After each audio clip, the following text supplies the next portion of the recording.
છોટાઉદેપુર જિલ્લાની આર્થિક રાજધાની બોડેલી કે જ્યાં આગળ તાલુકા પંચાયતની કચેરીઓ વિવિધ આવેલી છે, મામલતદાર કચેરી આવેલી છે, કોર્ટ આવેલી છે અને મોટું વેપારી મથક છે કે જેના કારણે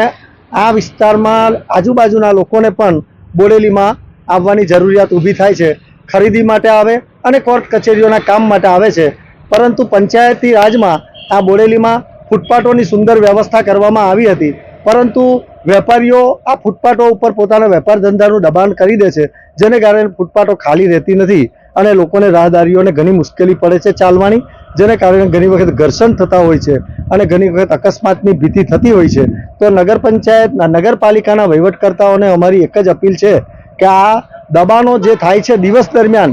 દુકાનો કરતાં બહાર દબાણો વધારે થાય છે, એ દબાણો દૂર કરે। ઠેઠ અલીપુરા 4 રસ્તાથી લઈ અને ગરનાળા સુધી આ વ્યવસ્થા ખૂબ જ અવ્યવસ્થિત છે અને દબાણો છે, તો પોલીસ વિભાગ અને પાલિકાના વહીવટકર્તાઓ આ દિશામાં ધ્યાન આપે અને આ દબાણો દૂર કરાવે તો રાહદારીઓને ઘણી અનુકૂળતા રહે એમ છે, એટલી અમારી અપીલ છે।